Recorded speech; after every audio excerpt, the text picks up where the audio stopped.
और जमात इस्लामी पाकिस्तान की वाहिद जमात है, यानी मजहबी जमात भी कोई ऐसी नहीं है और सियासी जमात भी ऐसी नहीं है जहां इस तरह से तब्दीली आती हो क़यादत में। तो जमात इस्लामी का जो दस्तूर है उसके मुताबिक कोई उम्मीदवार नहीं बन सकता। ठीक। और जमात इस्लामी की शूरा 3 नाम तजवीज़ कर देती है अरकान को, ठीक, कि इन 3 में से किसी एक को मुंतखब कर लें, अगर चाहें तो किसी चौथे को भी वोट दे सकते हैं। अच्छा। हाँ, ये ज़रूरी नहीं है कि 3 के दायरे में रहे, लेकिन जाहिर है कि फिर चौथे आदमी का मुंतखब होना तो बहुत मुश्किल हो जाता है। तो पहले अमीर थे मौलाना सैयद अबुल आला मौदूदी साहब। उस वक्त तक तसव्वुर यह था कि अमीर ताहयात होता है। अच्छा। फिर तब्दीली आई, अमीर का टेन्योर मुकर्रर हो गया। फिर तब्दीली आई कि उसके लिए 3 नाम तजवीज़ होने लगे। अच्छा। तो जमात इस्लामी में मौलाना सैयद अबुल आला मौदूदी जब दस्तबरदार हुए अमारत से, वो उसके इलेक्शन के बाद बाद मियां हुए थे? तुफैल मोहम्मद मुंतखब हुए 1970 के इलेक्शन के इलेक्शन बाद के बाद। और उस वक्त यानी प्रोफेसर गुलाम आजम और प्रोफेसर खुर्शीद अहमद और मियां तुफैल मोहम्मद, अच्छा, ये 3 नाम सामने थे। अच्छा अच्छा अच्छा अच्छा। लेकिन बहरहाल मियां तुफैल मोहम्मद मौलाना मौदूदी के ज़्यादा मोतमिद थे, उनके करीब थे, उनके साथ सेक्रेटरी जनरल रहे थे बरसों। अच्छा। और जमात इस्लामी का तंजीमी ढांचा खड़ा करने में उनकी बड़ी काविश थी। और वैसे वो पेशे के लिहाज से कानूनदान थे, अगरचे प्रैक्टिस नहीं की उन्होंने। मियां तुफैल और सुप्रीम कोर्ट के हमारे जज थे जस्टिस मोहम्मद शरीफ, वो जलंधर से उनका ताल्लुक था और मेरे वालिद साहब के भी फर्स्ट कज़न थे। अच्छा अच्छा। और ये हमारे सज्जाद अहमद जान के नाना। अच्छा।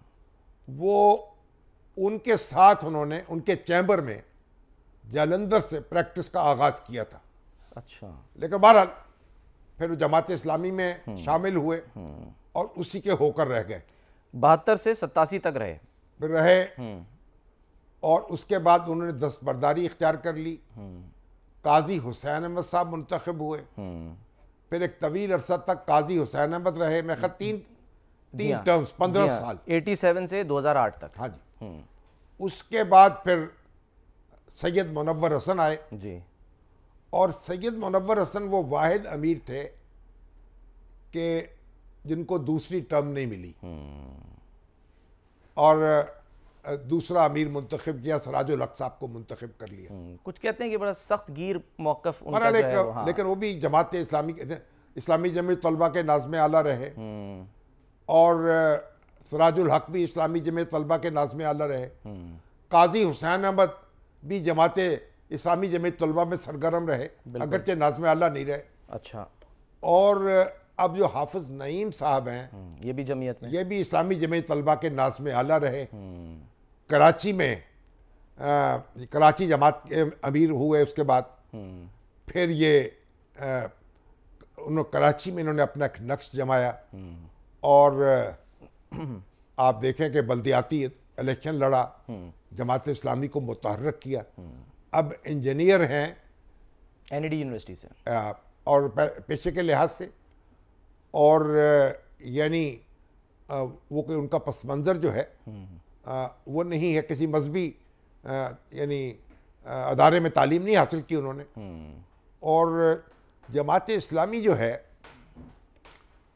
वो तमाम तर अपनी कोशिश के बावजूद एक इंतखाबी ताकत नहीं बन सकी। उसने इत्तेहाद बनाया, एक सियासी जमातों का इत्तेहाद बनाया, फिर मजहबी जमातों का इत्तेहाद बनाया।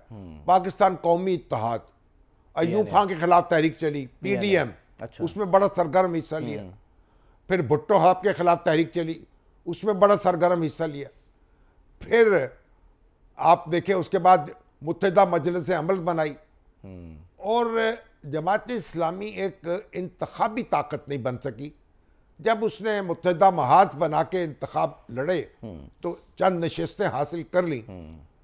तो बहरहाल एक बड़ा चैलेंज होगा अब नईमुर रहमान साहब को, और जमात इस्लामी मजहबी हल्का है हमारा और जदीद तालीम याफ्ता हल्का है, दोनों के दरमियान की चीज समझी जाती है और दोनों के दरमियान वो अपने आप को समझती है। उसका ख्याल है कि मैं पुल का किरदार अदा कर सकती हूँ।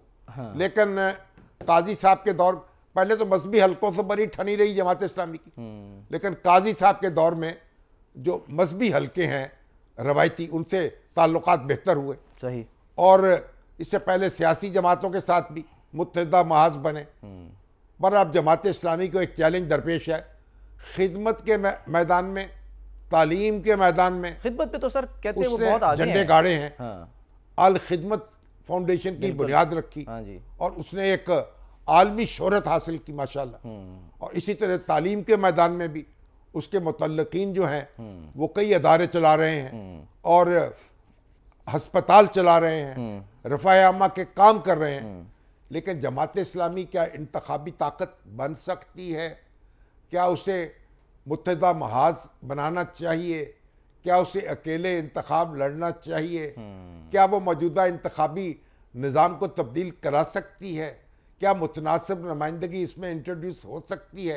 ये बहुत से सवालात हैं। और इसमें सर अमीर का किरदार कितना इंपॉर्टेंट होता है, क्योंकि ये मैं पढ़ रहा था, हाफिज़ साहब खुद कह रहे हैं, हाफिज़ नईम साहब के जी, जमात इस्लामी का ये मसला था कि उसमें ने कम्युनिकेशन स्किल्स की कमज़ोरी थी। मतलब ये कि जाहिर है कि अब वो अच्छे ओरेटर तस्वुर किए जाते हैं, अच्छे ओरेटर भी हैं, लेकिन उन्होंने सोशल मीडिया का इस्तेमाल भी किया है, अपना पैगाम पहुंचाया है आगे, और रवायती जो तरीके हैं उनसे हट के, और उनको यानी पूरा जो कराची है उनको ओन करता है और उसको उन्होंने लीड किया है और कराची में बड़ी एक बल्दियाती इंतखाबात में कामयाबी हासिल की है। अब भी देखे मुश्किल ये है, मुल्क भर में बल्दियाती अदारे मौजूद नहीं। अगर बल्दियाती अदारे वजूद में आ जाएं तो जमात इस्लामी जो है उसमें कुछ कारकर्दगी दिखा सकती है। और बहरहाल एक लंबी स्ट्रगल है और हमारी नेक तमन्नाएं हाफिज़ नईम रहमान साहब के साथ हैं और देखते हैं अब जमात इस्लामी किस तरह अपना तशख़्ख़ुस कायम करती है। बड़े बड़े मरहलों से गुजरी है, बड़े आजमाइशों से गुजरी है, कैदोबंद की सोबतें भी गुजारी, बर्दाश्त करनी पड़ी हैं। मौलाना मौदूदी को तो फांसी की सज़ा भी हुई, वो कादियानी एंटी कादियानी तहरीक में, और उसके बाद कई साल जेल में रहे। मियाँ तुफ़ैल मोहम्मद भी रहे, और फिर भुट्टो दौर में तो उनसे जेल में बड़ी बदसलूकी हुई। और उसके बाद ये है कि उन्होंने बरसरे इक़्तिदार जमातों का साथ भी दिया है, इंतखाबात भी जीते हैं। पर अब एक इंतखाबी ताकत जमात इस्लामी को कैसे बनाया जाए, ये एक बड़ा चैलेंज है जो दरपेश है। हाफिज़ नईमुर रहमान साहब अब तशरीफ़ ले आए हैं। अब सराजुल हक साहब से किसी ने पूछा कि अब आप क्या करेंगे?